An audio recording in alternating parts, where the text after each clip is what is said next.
जय हिंद दोस्तों, focus study with अभी पे आपका बहुत बहुत स्वागत है। तो मैथ का मॉडल सेट नंबर 9 आज हम लोग देखेंगे।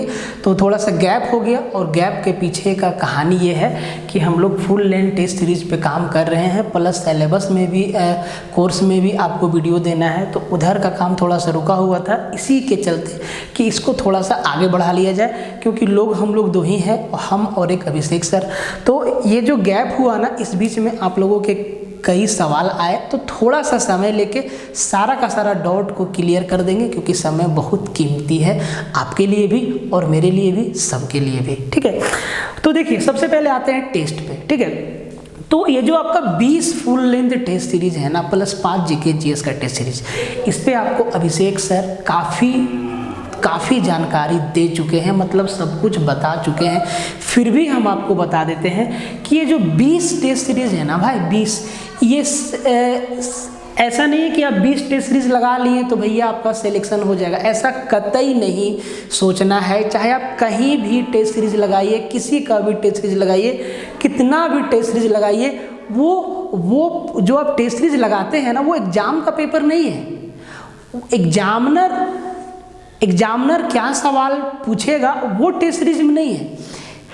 आयोग जो सिलेबस जारी करता है उसी के बेस पे और पिछले एग्जाम में क्या पूछा गया है आयोग द्वारा, उसको ध्यान में रखते हुए सवालों को तैयार किया जाता है, टेस्ट सीरीज को डिजाइन किया जाता है।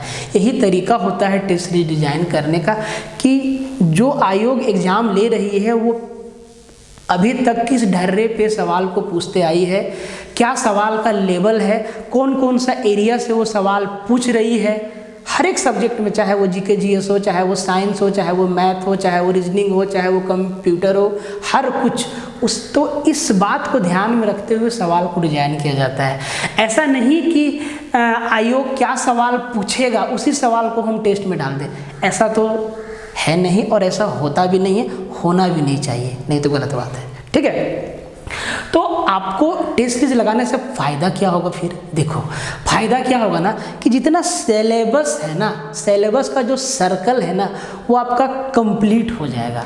और एक बात ध्यान रखिएगा कि आप जिस दिन एग्ज़ाम देने जाएंगे ना, उस दिन भी आपको लगेगा कि कुछ छूट गया।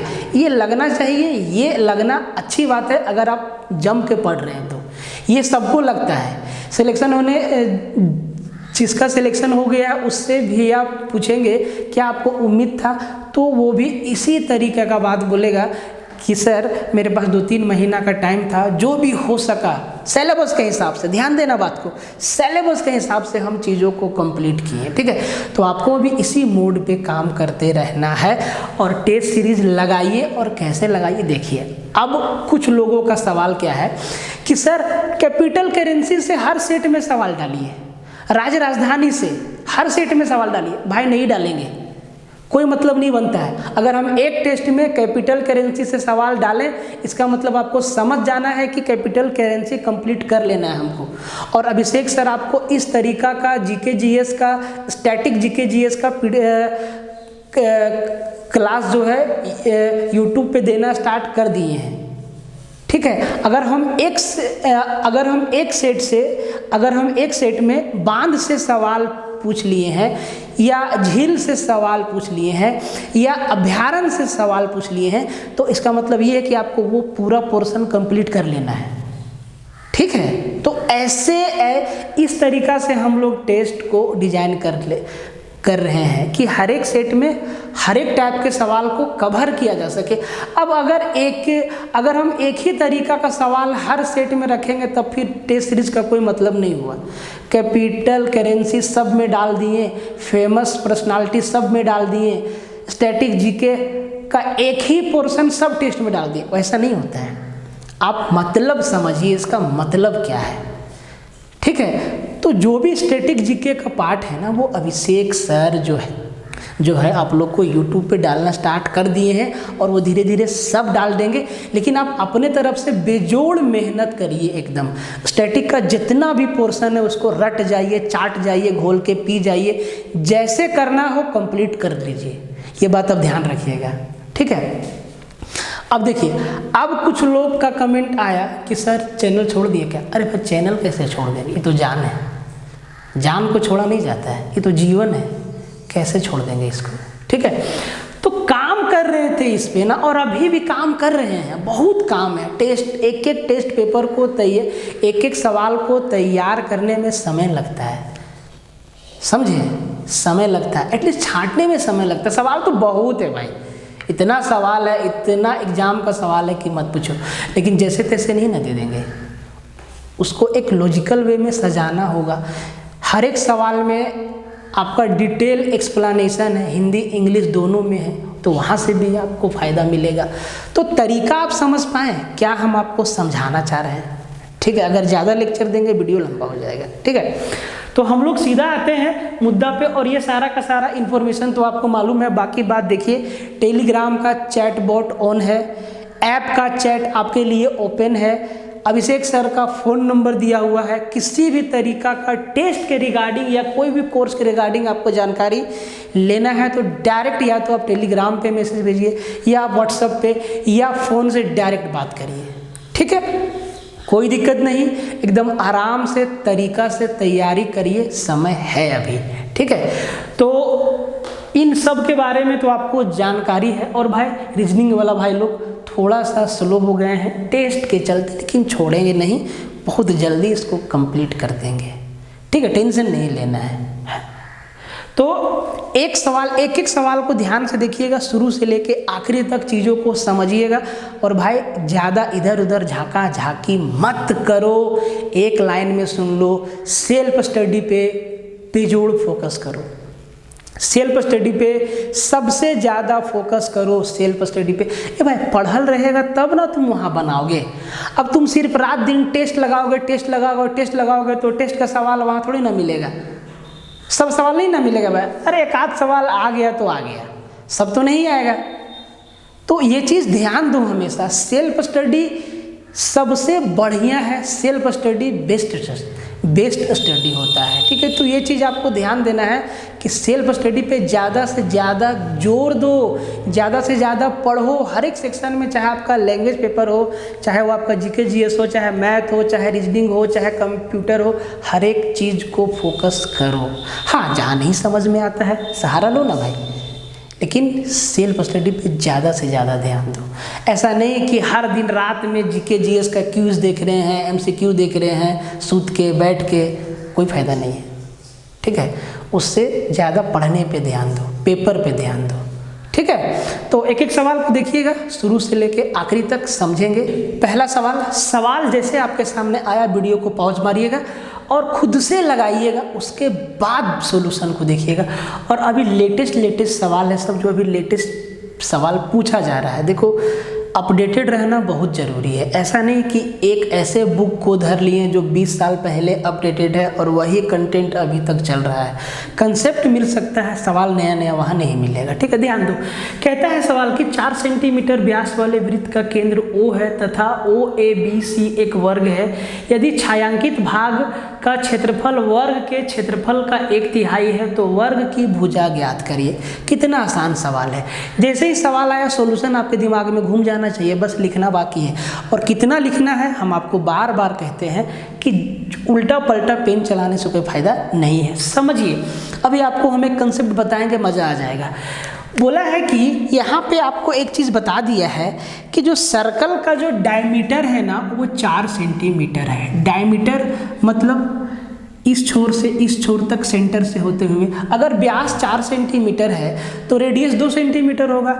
रेडियस मतलब सेंटर से परिधि का दूरी कितना, 2 सेंटीमीटर होगा। और अगर सर्कल का रेडियस मालूम है तो उसका एरिया हम निकाल सकते हैं। बोलो हाँ, रेडियस कितना है सर? रेडियस कितना है? 2 सेंटीमीटर। तो सर्कल का एरिया कितना हो जाएगा सर? सर्कल का एरिया होता है पाई आर स्क्वायर। समझना, बात को समझा रहे हैं। Pi r square, pi r square, r का वैल्यू 2, मतलब 2 का स्क्वायर 4, 4 पाई सेंटीमीटर स्क्वायर।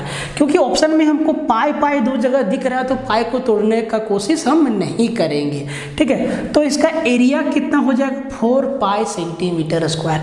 तरीका बता रहे हैं, लॉजिक बता रहे हैं, सवाल को सोल्व करना भी नहीं है, आपको अभी समझ में आएगा। आपको एक चीज़ और बताते हैं, ओ ए बी सी क्या है हमारा, एक स्क्वायर है। और स्क्वायर सर स्क्वायर है क्यों यहाँ पे स्क्वायर से दिया है? इसीलिए दिया है क्योंकि आपको एक चीज़ मालूम है कि स्क्वायर का हर एक एंगल 90 डिग्री का होता है, हर एक एंगल 90 डिग्री का होता है। तो भैया यहाँ भी 90 डिग्री होगा, यहाँ भी 90 डिग्री होगा। अब आपको एक चीज़ बताते हैं, ध्यान दीजिएगा। जब हम सर्कल के क्षेत्रफल का बात करते हैं, तो क्या हम पूरा 360 डिग्री पे सर्कल का एरिया निकालते हैं? पूरा 360 डिग्री पे हम लोग सर्कल का एरिया निकालते हैं। बोले सर बिल्कुल सही है।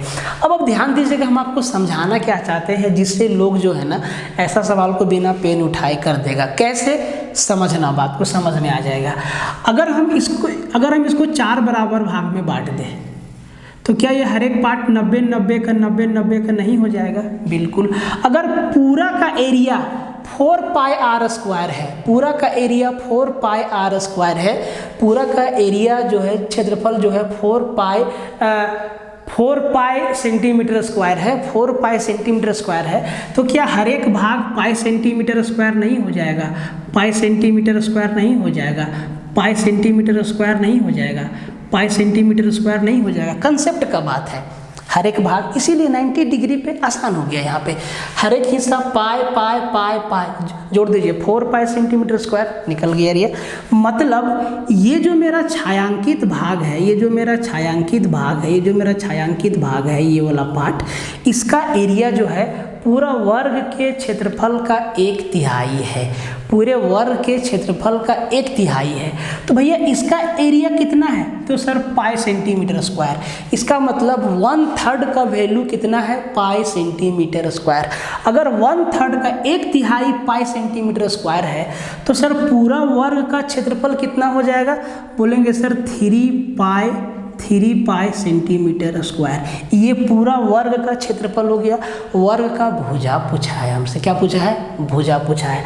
तो वर्ग का क्षेत्रफल का फॉर्मूला क्या होता है? भुजा का स्क्वायर। इसका मतलब इसी के ऊपर रूट लगा देंगे, सीधा इसी के ऊपर रूट लगा देंगे तो ये मेरा क्या बन जाएगा? भुजा बन जाएगा। √3 पाई सेंटीमीटर स्क्वायर। तो भाई सेंटीमीटर स्क्वायर पे रूट लगा हुआ है तो ये बाहर क्या आ जाएगा? 3 पाई √अंडर सेंटीमीटर।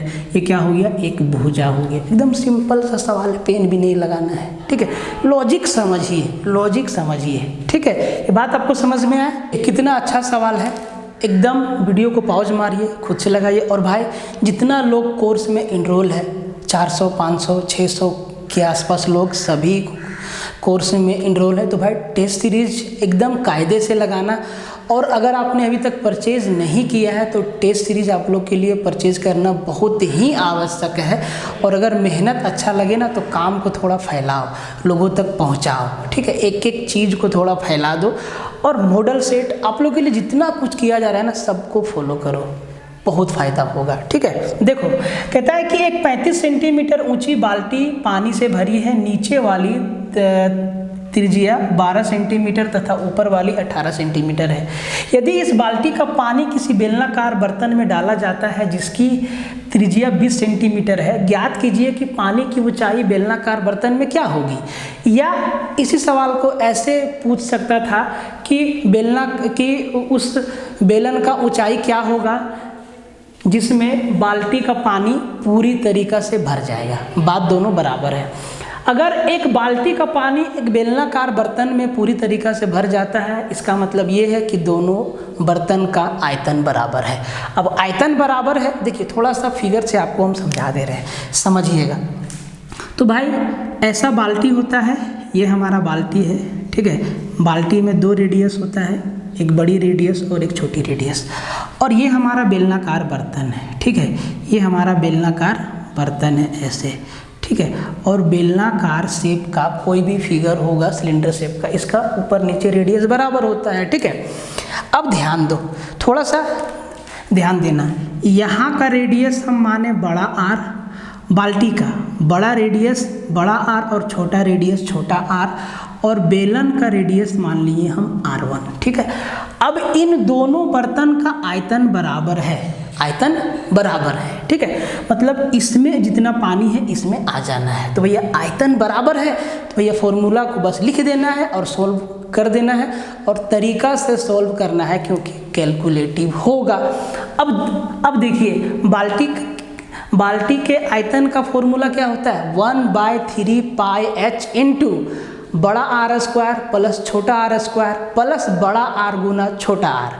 और बेलन के आयतन का फॉर्मूला क्या होता है, पाई आर स्क्वायर h। दोनों में पाई है, नहीं लिखेंगे, वो तो कट जाएगा। बात समझ में आया? क्या लिखेंगे देखो, तो भैया बाल्टी का आयतन का फॉर्मूला होगा 1/3, पाई दोनों में नहीं लिखेंगे क्योंकि कट जाएगा, तो 1/3 इंटू h। बाल्टी का हाइट 35 सेंटीमीटर, एक 35 सेंटीमीटर ऊंची बाल्टी जो है पानी से भरा है, ठीक है। एक बार समझने के लिए हम लिख देते हैं, तो जो बाल्टी का आयतन होता है 1/3 पाई h इंटू बड़ा आर स्क्वायर प्लस छोटा आर स्क्वायर प्लस बड़ा आर गुने छोटा आर। इसको आप याद रख सकते हैं, ठीक है।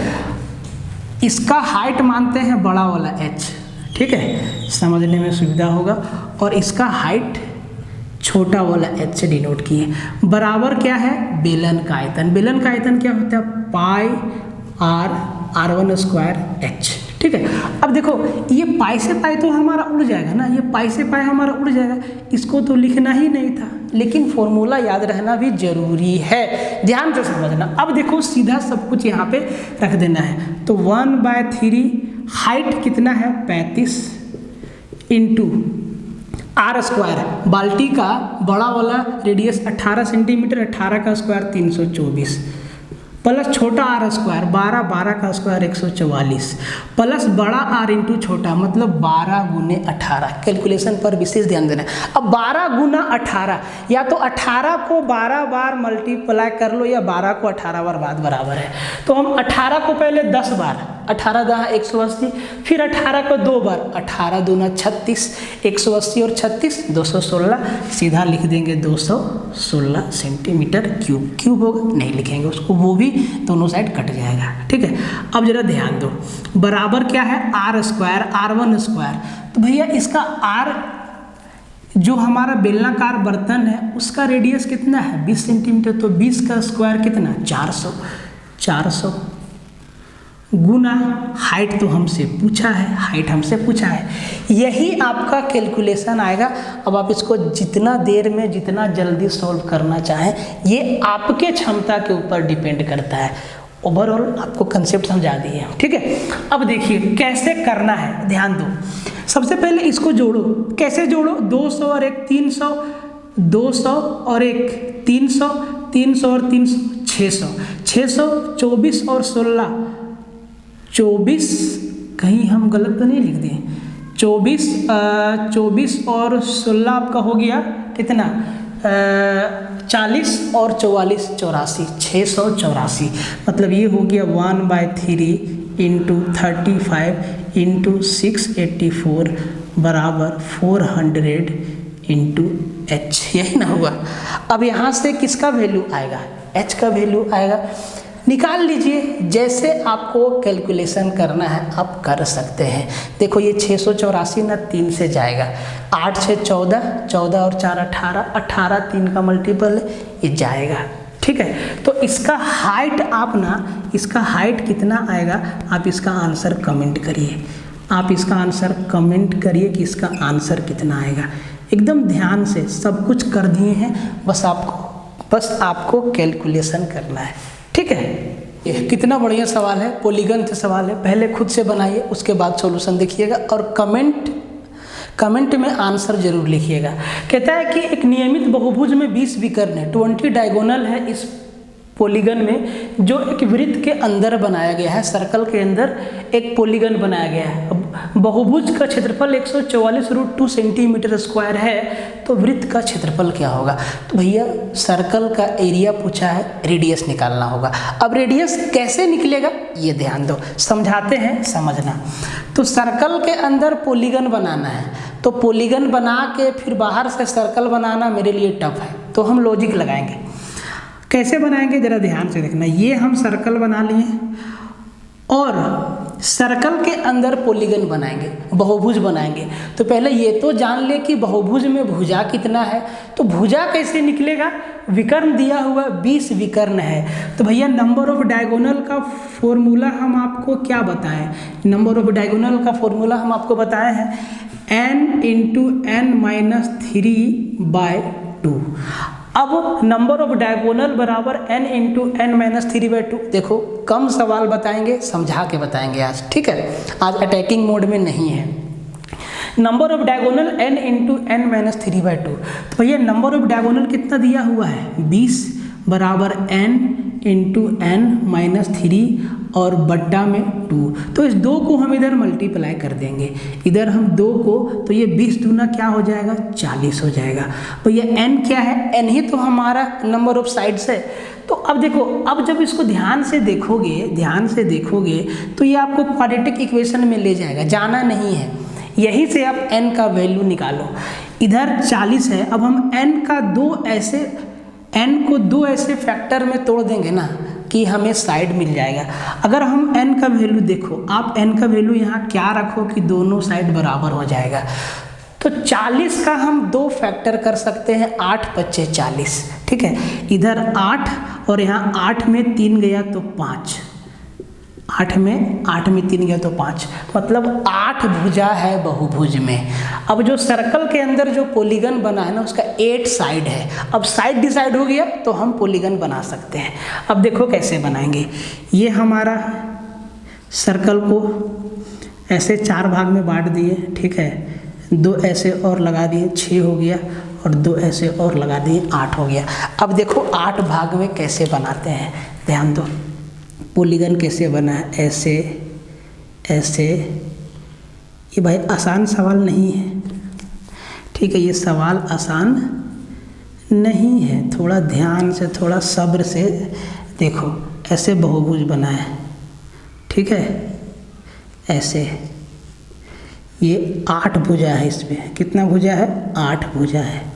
ये देखो सर्कल के अंदर बहुभुज बन गया। अब जरा ध्यान दो, 8 भुजा यहाँ से निकाले। अब आप जरा ध्यान दो कि सेंटर से जो सर्कमफेरेंस को टच कर रहा है, ये लाइन, ये लाइन, ये लाइन, ये लाइन, ये सारा क्या है, रेडियस है। रेडियस मिल गया, कहानी खत्म हो जाएगा। कैसे मिलेगा, उसी पे खेला है। अब जरा एक बात बताओ कि यहाँ पे कितना डिग्री का एंगल बनता है कंप्लीट, तो सर 360 डिग्री का। अब 360 का कितना हिस्सा है, 1 2 3 4 5 6 7 8 हिस्सा है। तो 360 को 8 से भागा देंगे तो कितना आएगा, 45 डिग्री। मतलब हर एक एंगल जो है 45, ये भी 45, ये भी 45, ये भी 45, 45 45 45 45 डिग्री का है, ठीक है। अब ध्यान दो, ध्यान से, हम जो चीज़ आपको दिखा रहे हैं उसी को देखना तुम, ठीक है, ध्यान से देखो। हम कोई एक ट्रायंगल को ले रहे हैं, इस ट्रायंगल को लिए, ठीक है, जिसको हम लाल किए हैं, ठीक है। 45 डिग्री है, ये दोनों भुजा बराबर है, क्योंकि ये 45 है, ये भी रेडियस है, ये भी रेडियस है। तो भैया बराबर भुजा के आमने सामने का कोण बराबर है, मतलब ये एक आपका आइसोसेलेस ट्रायंगल है, समद्विबाहु त्रिभुज है। यहाँ भी ये भी समद्विबाहु, ये भी समद्विबाहु, ये भी। अगर हम एक समद्विबाहु त्रिभुज के क्षेत्रफल में 8 का गुना लगा दें तो क्या पूरा पॉलीगन का एरिया नहीं निकल जाएगा? बिल्कुल। एरिया पे क्यों गए? क्योंकि भैया एरिया दिया हुआ है पूरा पॉलीगन का 144√2 सेंटीमीटर स्क्वायर।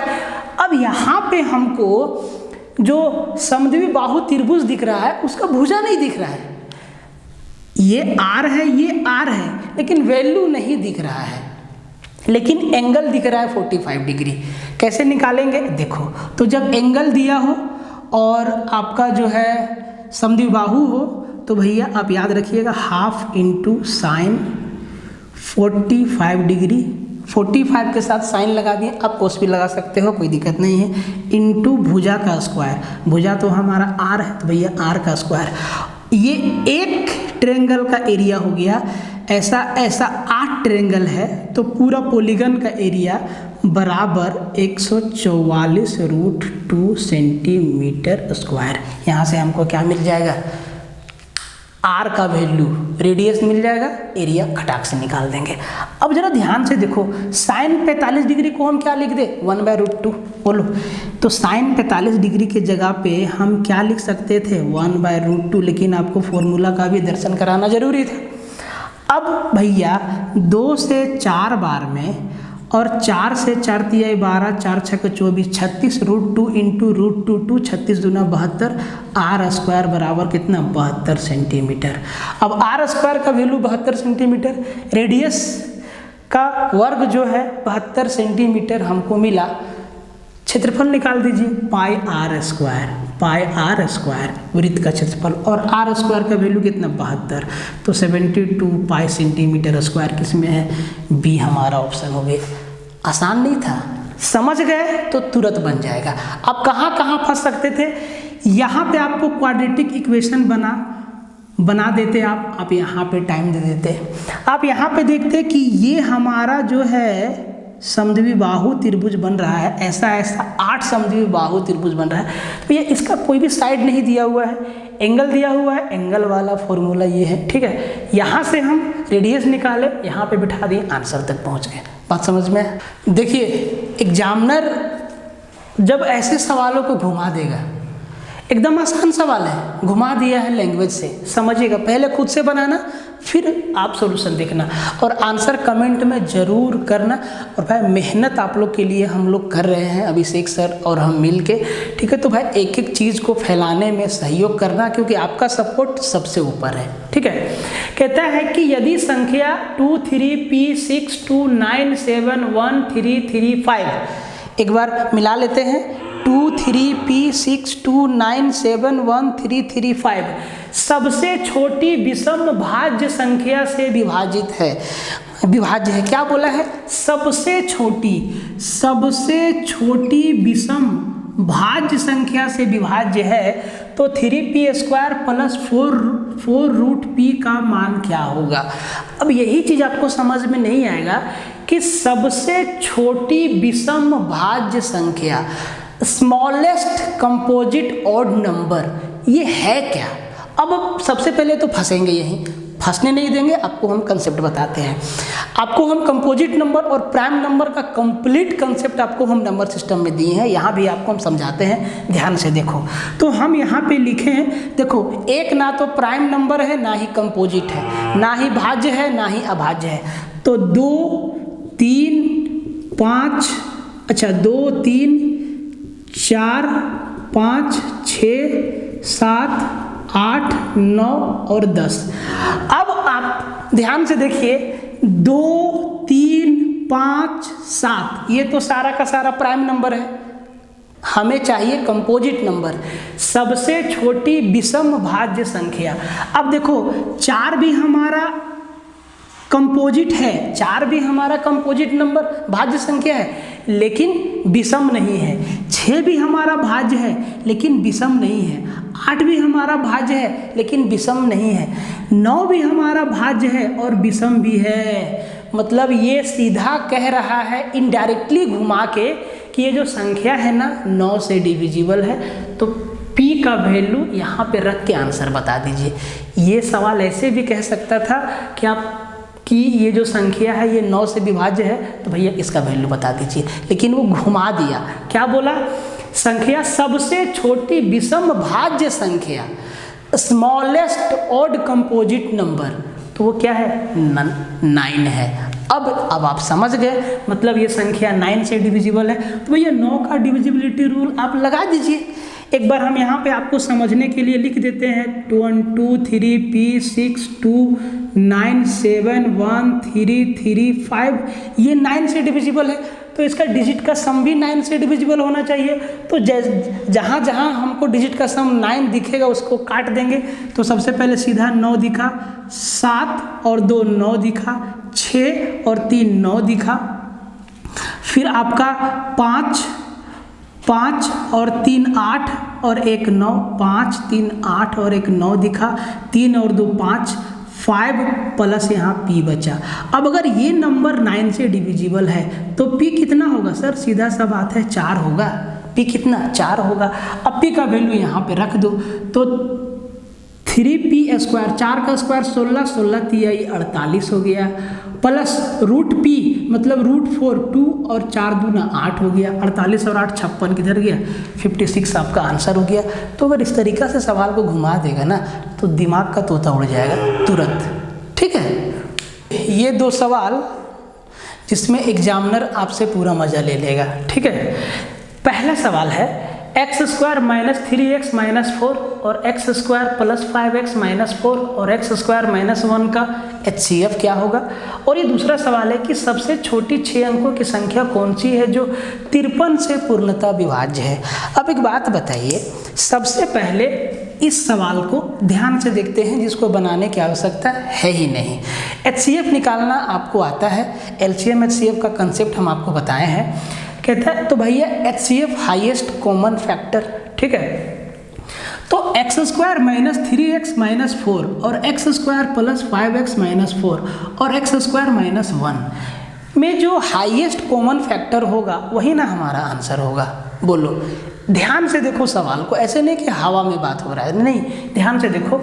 x² - 3x - 4 और x² + 5x - 4 और x² - 1 में क्या चीज़ कॉमन है, हाईएस्ट क्या कॉमन है। तो सर ये भी क्वाड्रेटिक इक्वेशन है, ये भी क्वाड्रेटिक इक्वेशन है, और इसको आप ध्यान से देखें तो ये x² - 1 का स्क्वायर लिख सकते हैं। बोले सर लिख सकते हैं, तो ये a² - b² मतलब अगर हम इसको तोड़ेंगे तो एक होगा x + 1 और दूसरा होगा x - 1, ये चीज़ होगा, ये चीज़ होगा। ठीक है, अब ऐसा इस टाइप का फैक्टर इन दोनों में बनेगा? सर बनेगा ही नहीं बनेगा। ये तो देखने से लग रहा है कि x + 1 और x - 1 जैसा इन दोनों में कोई भी कॉमन फैक्टर बनने वाला ही नहीं है। इसका मतलब ये है कि इन तीनों में कुछ भी कॉमन नहीं है। जब कुछ भी कॉमन नहीं होता है तो सब में एक कॉमन होता है, 1 कॉमन होता है, मतलब इनका HCF क्या आ जाएगा, 1 आ जाएगा। इस टाइप के सवाल से एग्जामिनर मज़ा लेगा आपसे, क्योंकि वो जानता है आप इसको क्वाड्रेटिक इक्वेशन, इसका आप गुणनखंड करेंगे, इसका भी करेंगे, और इसका तो हम कर दिए और इसमें आपका टाइम जाएगा, आखिर में आपको कुछ भी कॉमन नहीं मिलेगा तो आप आंसर 1 ही लगाएंगे। ये चीज़ अगर आप पहले समझ जाएं तो समय बचेगा, मज़ा भी आएगा। अब देखिए, सबसे छोटी 6 अंकों की संख्या कौन सी है जो 53 से पूर्णतः विभाजित है। अब 53 कैसा नंबर है, सबसे पहले देखिए, तो आप कहेंगे सर विषम संख्या है। हम कहेंगे नहीं, 53 ना प्राइम नंबर है। कैसा नंबर है, प्राइम नंबर है, अभाज्य संख्या है। मतलब जो 6 अंकों की सबसे छोटी संख्या है ना, 6 अंकों की सबसे छोटी संख्या कौन है, 1 लाख है। 1 ही लाख है ना भाई, 1 2 3 4 5, यही है 6 अंकों की सबसे छोटी संख्या। अब इन चारों में से कौन सा ऐसा नंबर है 6 अंकों का जो 53 से पूरा भागा जाएगा। तो आपको इसमें भागा दे के देखना होगा, और कोई तरीका तो है नहीं, आपको भागा दे के ही देखना होगा। तो सबसे छोटी संख्या जो है ना, इसको आप 53 से भागा लगाइए, 53 से भागा लगाइए, तो 53 से एक बार में जाएगा। देखिए आपको डिटेल समझा रहे हैं, ठीक है। कितना बचेगा, 47, एक जीरो लगाइए, 470। तो 8 पच्चे 40, 400 और 8 तिहाई 24, 8 बार में 824 424 जाएगा, ठीक है। 8 बार में 424, कितना बच जाएगा, 6 46, ठीक है, एक जीरो। तो फिर से 8 बार जाएगा, 424 ही लिखेंगे, ठीक है। कितना बच जाएगा, 6 और यहाँ 3 36, 0 360। अब तो 8 बार जाएगा नहीं, तो 7 बार जाएगा। 7 बार देखते हैं, तो 7 बार में आता है 7 तिहाई 21 और 7 पच्चे 35 और 2 37, 371। मतलब अगर यहाँ 360 की जगह 371 होता तो ये नंबर पूरा कट जाता। कितना कम है, तो सर 11 कम है। मतलब 1 लाख में 11 जोड़ देंगे तो 1,11,000 वैसा 6 अंकों का सबसे छोटी संख्या बनेगा जो 53 से विभाज्य है। तो ये जो सवाल है ना, मज़ा लेने के लिए, आपका टाइम किल करने के लिए। अगर आप सावधानी से तोड़ दिए तो बहुत आसान है, क्योंकि ये देखते ही समझ आ गया कि 53 हमारा कैसा नंबर है, प्राइम नंबर है। ठीक है, प्राइम नंबर है तो भैया 53 कोई भी नंबर के टेबल में आता है क्या? कोई भी नंबर के टेबल में है? 53 खुद के टेबल में है। 17 तिहाई 51, 18 तिहाई 54, 19 तिहाई 57। 53 का सिर्फ और सिर्फ 2 ही फैक्टर है, एक और एक 53 खुद। ठीक है, तो इस टाइप का सवाल को भी आपको करना आना चाहिए। देखिए इन दोनों सवाल को ध्यान से देखिए, अलजेब्रा से सवाल, डरना नहीं है। बहुत लोगों को रूट, स्क्वायर, क्यूब देख के डर लगता है, एकदम आसान चीज़ है, ध्यान से समझना है चीज़ों को। एक बार समझ जाओगे तो बहुत मज़ा आएगा। ठीक है, कहता है कि 27x³ - 64y³ बराबर 64 × 27। फिर कहता है कि x² बटा 16 प्लस xy बटा 12 प्लस y² बटा 9 बराबर 4 है, तो 3x - 4y का मान क्या होगा? एकदम ध्यान से समझना, हम आपको समझाते हैं। ये आपका 2 तरीका का इक्वेशन दिया हुआ है, एक ये एक्सप्रेशन और एक ये एक्सप्रेशन। तो हमें 3x - 4y का वैल्यू निकालना है। कैसे निकलेगा? अब आप x और y का वैल्यू पुट करने का कोशिश मत करना। ठीक है, x और y का वैल्यू पुट करने का कोशिश मत करना, क्योंकि ये सीधा का सीधा फॉर्मूला पे सवाल है। आप इसको ध्यान से देखो, 27x³ - 64y³ बराबर 64 × 27 दिया हुआ है। अगर हम इस वाला पोर्शन को इनके एलसीएम में अलग अलग लिख दें, कहने का मतलब क्या लिख दें, क्या हम इसको लिख सकते हैं 27x³ बट्टा 64 × 27 माइनस 64y³ बट्टा 64 × 27 बराबर 1 लिख सकते हैं। तो 27 से 27 कट जाएगा, x³ बटा 64 माइनस 64 से 64 कट जाएगा, y³ बटा 27 बचेगा बराबर 1। मतलब इस पूरे इक्वेशन को क्या हम इसको ऐसे नहीं लिख सकते हैं, x³ बटा 64 माइनस y³ बटा 27 बराबर 1 आ जाएगा। बोले सर बिल्कुल लिख सकते हैं, समझदारी वाला बात है, कंसेप्ट वाला बात है, हवाबाजी नहीं है। अब आपको x³ बटा 64 दिख रहा है, y³ बटा 27 दिख रहा है। जब आप यहाँ तक सोच सकते हैं तो क्या 4 आपको 64 4 का क्यूब नहीं है, 27 3 का क्यूब नहीं है, तो क्या हम इसी चीज़ को x बटा 4 का होल क्यूब माइनस y बटा 3 का होल क्यूब बराबर 1 लिख सकते? बोले सर बिल्कुल, और आपका कहानी खत्म हो गया। कैसे? AQ minus BQ, AQ minus BQ का क्या एक फॉर्मूला ये नहीं होता है, A minus B into A² plus AB plus B² होता है। तो इसका वैल्यू AQ माइनस BQ का वैल्यू क्या होता है, A माइनस B इंटू, लिख दे रहे हैं यहाँ पे, लिख दे रहे हैं AQ माइनस BQ बराबर A minus B into A² plus AB plus B²।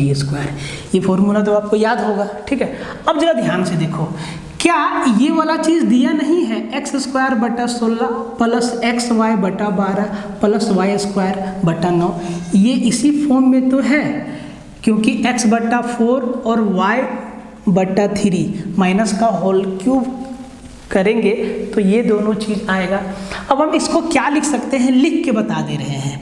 तो हम इसको लिखेंगे x बटा 4 माइनस y बटा 3 इंटू A² मतलब x बटा 4 का स्क्वायर मतलब x बटा 16 हो जाएगा, प्लस B² मतलब y बटा 3 का स्क्वायर मतलब y² बटा 9 हो जाएगा, और प्लस AB मतलब x बटा 4 इंटू y बटा 3, तो x बटा y और 4 तिहाई 12, यही चीज़ तो दिया हुआ है। और इसका वैल्यू कितना, 4 है, तो हम 4 सीधा लिख देंगे, हम गुना में 4 सीधा लिख देंगे, बराबर क्या हो जाएगा, 1 हो जाएगा। ध्यान से फॉर्मूला को यूज़ करना है। अब भैया हमें पूछा गया है 3x माइनस 4y कहाँ से आएगा, यहीं पे तो दिख रहा है, 3x माइनस 4y बट्टा 4 तिहाई 12 गुने में 4 बराबर 1, एलसीएम ले लो। ठीक है, अब ये 4 तिहाई 12 और 3x माइनस y बराबर कितना, 3 आ जाएगा, सीधा आपका आंसर हो जाएगा। ठीक है, तो ये फॉर्मूला से है, वैल्यू पुट करने की आवश्यकता नहीं है, ऐसा नहीं है।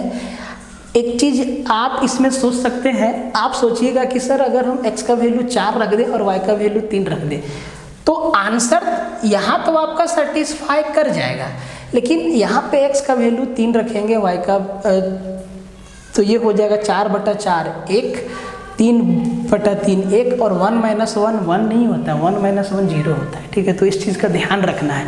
हालांकि आंसर आ जाएगा आपका, लेकिन तरीका गलत होगा। इस सवाल पे आइए, दूसरा वाला सवाल पे, एकदम बढ़िया सवाल है, आपको ध्यान से समझना है। आज थोड़ा टाइम देके बता रहे हैं, जरूरी भी है। कहता है कि यदि 9x² - 3√3x + 1 इसका वैल्यू 0 दिया हुआ है, तो 3x + 1/3x + 9x² + 1/9x² + 27x³ + 1/27x³ का मान क्या होगा। ध्यान से देखिए, तो 3x + 1/3x² का होल स्क्वायर वाला फॉर्म यहाँ दिख रहा है और क्यूब वाला फॉर्म यहाँ दिख रहा है। मतलब इस इक्वेशन को 9x² - 3√3x + 1 को जैसे भी हो 3x + 1/3x के फॉर्म में लाना पड़ेगा, पक्का लाना पड़ेगा। अब जब ये चीज़ हम समझ गए कि लाना पड़ेगा, समझना ध्यान से, लाना पड़ेगा, तो इस टर्म को इस फॉर्म में कैसे लाया जाए। तो आप देखिए, अगर हम हर एक टर्म में 3x से भाग लगा दें, 3x से 9x² को 3x से भाग दे दें, 3√3x को 3x से भाग दे दें, और 1 को भी 3x से भाग दे दें, और 0 को भी 3x से भाग दे देंगे हर तरफ, तब क्या बनेगा देखो। तो सबसे पहले इस माइनस वाला को उधर ले जाओ, तो 9x² को 3x से भागा देंगे तो सर क्या बचेगा, 3x बचेगा, प्लस 1 को 3x से भागा देंगे तो 1/3x बचेगा, बराबर -3√3x को उधर लेके चल गए, तो इसको 3x से भागा देंगे तो 3 कैंसिल, x कैंसिल, क्या बच जाएगा, √3 बच जाएगा। तो 3x + 1/3x का वैल्यू क्या आया, √3। तो इसका तो हमें आंसर मिल गया कि इसका वैल्यू कितना होगा, √3 प्लस, अब देखो 9x² + 1/9x² का वैल्यू आपको नहीं बताया है अलजेब्रा में, p + 1/p बताए हैं ना, एकदम आसान है। तो 9x² + 1/x² का वैल्यू क्या होता है, अगर ये चीज़ है और इसका वैल्यू √3 है तो इसको स्क्वायर में लेके जाना है, तो इसका स्क्वायर -2, मतलब ये क्या हो जाएगा, 1 हो जाएगा, प्लस 27x³ + 1/27, मतलब इसको दोनों तरफ करेंगे क्यूब। जब दोनों तरफ क्यूब लगाएंगे तो इसका भी शॉर्टकट आप लोग को मालूम है, बताए हैं हम। तो इसका होता है, अगर p + 1/p का वैल्यू √3 है तो pq + 1/pq का वैल्यू होता है 3√3 - 3ab, जो कि क्या हो जाएगा, 0 हो जाएगा। तो इसका आंसर क्या हो जाएगा, 3√ + 1, सीधा आपका आंसर हो जाएगा। डराने के लिए इतना लंबा चौड़ा एक्सप्रेशन दिया है, आपको इसी से पकड़ लेना होगा कि ये कह क्या रहा है। इसी का स्क्वायर वाला फॉर्म है, इसी का क्यूब वाला फॉर्म है। इसका मतलब 9x² - 3√3x + 1 को इस फॉर्म में निकालना होगा। कैसे निकालें, तो हर एक टर्म को 3x से डिवाइड कर दिए। बात समझ में आया, एकदम आसान है। ये दो सवाल देखिए, कहता है कि 3 अंकों की संख्याएं 524, 466, 3x4, ये 3 अंकों की संख्या है, 3x4 और x52 का औसत 529 है। ये 3 अंकों की संख्या है, एक तो है 524, दूसरा है 466, तीसरा है ये नंबर 3x4 और चौथा नंबर है x52 का एवरेज जो है 529 है। तो 10x + 7 और 14x - 9 का एवरेज क्या होगा। एकदम लेटेस्ट वाला सवाल है ये सब, ठीक है। ध्यान, घबराना बिल्कुल नहीं भाई, एकदम आसान है, ध्यान से बस समझना चीज़ों को। अच्छा, इन चारों संख्या का औसत जो 529 है, तो भैया चारों संख्या का जोड़ कितना होगा। कहेंगे सर 529 को 4 से मल्टीप्लाई कर दीजिए। तो 500 गुने 4 2000 और 29 चौके 116 मतलब 2116। इन चारों संख्या को जोड़ने पर 2116 आएगा। तो भैया इन चारों संख्या को जोड़ेंगे तो कितना आएगा? 2116 आएगा। कैसे लिखना है वो भी सीख लो, ठीक है। अब भैया इन चारों को जोड़ना है तो 524 और 466 को तो जोड़ सकते हैं, लेकिन 3x + 4 और 3x4 और x52 को नहीं जोड़ सकते हैं, क्योंकि यहाँ पे x का वैल्यू चाहिए और वो जब तक नहीं निकालेंगे तब तक हम आंसर नहीं दे पाएंगे, ठीक है।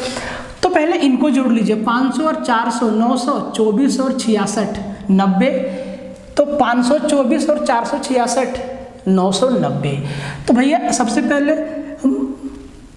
तो अगर हम 2116 में 990 घटा दें तो इन दोनों संख्या का जोड़ बच जाएगा, मतलब 3x4 + x52 का जोड़ बच जाएगा। बोले सर बिल्कुल सही है। तो 2116 में 990 घटा दो तो भैया कितना बच जाएगा? 1126 बचेगा, 1126। तो इन दोनों को जोड़ने से 1126 मिलना चाहिए। देखो 3x/4 और x52 को जोड़ने से 1126 आना चाहिए। इनको जोड़ेंगे तो कितना मिलना चाहिए सर? 1126। यहीं से हमको x का वैल्यू मिल जाएगा। एकदम ध्यान से समझना, बेसिक है। तो 4 2 6, ठीक है। और x और 5 को जोड़ के 2 लाया, x और 5 को जोड़ के 2 लाया।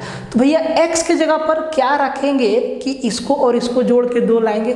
तो 4 और 2 6, यहाँ से तो हासिल कुछ भी नहीं हुआ, मतलब x की जगह पे 7 रखेंगे। x की जगह पे अगर हम 7 सोचें तो 7 और 5 12, 12 का 2, हाथ में 1, और फिर 3 और 1 4, और फिर x की जगह पर 7 ही रखेंगे। 7 और 4 11, सेटिस्फाई हो गया। मतलब x का जो वैल्यू है, x का जो वैल्यू है वो क्या है सर? 7 है। क्या है? 7 है। अब x का वैल्यू मिल गया। अब इन दोनों नंबर का एवरेज ज्ञात करना है। तो भैया इन दोनों को जोड़ेंगे, जोड़ के 2 से भागा दे देंगे, वही तो औसत आएगा। 2 संख्या है, दोनों को जोड़ेंगे, 2 से भाग देंगे। तो 10x + 7 और 14x - 9 को जोड़ो तो 10x और 14x 24x, 10x और 14x 24x, और +7 और -9 मतलब -2, मतलब ये हो गया 24x - 2। इन दोनों संख्याओं का जोड़, और इसको 2 से भागा देंगे, इसको 2 से भागा देंगे। तो जब 2 से भागा देंगे तो ये आ जाएगा 12x - 1, 2 से 12 बार में और 2 से 1 बार में, मतलब 12x - 1 10x + 7 और 14x - 9 का एवरेज आया, औसत। ध्यान से समझना। अब x का वैल्यू यहाँ रख दो तो 12 × 7 = 84 में 1 गया 83, 83 इसका क्या हो गया? एवरेज हो गया, आंसर हो गया। तो इस टाइप का सवाल भी अगर घुमा देगा तो बन जाएगा, बना लेंगे, एकदम आसान है, ठीक है। इस सवाल को ध्यान से देखिए, इस सवाल को ध्यान से देखिए। कहता है कि सरल करें, तो पहले तो आप खुद से सरल करिए, उसके बाद आप सॉल्यूशन पे जाइएगा। कहता है कि x - 2/x का whole cube minus x + 2/x का होल क्यूब, मतलब a - b का क्यूब और a + b का क्यूब दोनों को जोड़ना है, वही चीज़ तो है, और इसको सॉल्यूशन करके आपको आंसर बताना है। तो भाई इसका आंसर आप कमेंट में करिए, इसका आंसर आप कमेंट में ज़रूर लिखिए। और जब आप, 2 चीज़ आपको हम बता रहे हैं, जब आप a - b का क्यूब बता दे रहे हैं माइनस a + b का क्यूब को जोड़िएगा, यहाँ तो घटाना है, आपको दोनों चीज़ करना है और नोट्स में लिखना है। क्या लिखना है उसको आप देख लीजिए, हम आपको समझा दे रहे हैं। एक बार आप a + b के whole cube plus a - b के होल क्यूब को जोड़िएगा, तो इससे ना आपको एक रिजल्ट मिलेगा, उसको आप लिखिएगा, स्टैंडर्ड रिजल्ट मिलेगा, उसको आप लिखिएगा। और एक बार a + b का क्यूब माइनस ए माइनस बी के क्यूब को घटाइएगा, यहाँ से भी एक रिजल्ट मिलेगा, उसको भी लिख दीजिएगा। और यही रिजल्ट से सवाल है, इसमें बस ए माइनस बी का होल क्यूब को पहले लिखा गया है, मतलब माइनस का साइन आपको ध्यान रखना है, ठीक है। तो इन दोनों को आप सोल्व करके नोट्स में ज़रूर शामिल करिएगा, क्योंकि देखिए इसी रिजल्ट से ये सवाल है, तुरंत बन जाएगा। वहाँ आपको एग्जाम में ए माइनस बी का होल क्यूब को पूरा एक्सपेंड करने की आवश्यकता नहीं है, बस रिजल्ट के जगह पे ए और बी के जगह पे इन x और 2/x को रख देना है, आप सीधा आंसर तक पहुँच जाइएगा। बात समझ रहे हैं ना, सीधा रख देना है, आंसर तक पहुँच जाइएगा, ठीक है। तो आज के सेशन को हम लोग यहीं तक रखते हैं, बाकी टेस्ट से थोड़ा सा हल्का होने दीजिए, फिर से आपका रेगुलर सेशन चलेगा और बहुत दिन नहीं लगाएंगे, बस 2-4 दिन में हम हल्का हो जाएंगे टेस्ट से, उसके बाद आपका रेगुलर प्रैक्टिस चलेगा, ठीक है। मिलते हैं अगले वीडियो में, तब तक के लिए जय हिंद रहेगा। और मेरे भाई टेस्ट में थोड़ा आप लोग फीडबैक दीजिए, ऐप प्ले स्टोर में जाके ऐप को 5 स्टार रेटिंग दीजिए, अगर आपको लगता है तो आप ज़रूर रेट मारिएगा। और एक एक चीज़ को थोड़ा फैला दीजिए, चैनल को सपोर्ट चाहिए, ऐप को आपका सपोर्ट चाहिए, आप लोग कर रहे हैं, थोड़ा और फैला दीजिए कि ताकि हम लोग के पास थोड़ा संसाधन आ जाए, तो बेहतर तरीक़ा से हम आपको सब कुछ दे पाएँ, परोस पाएँ, एक एक चीज़ को हम ला पाएँ, ठीक है।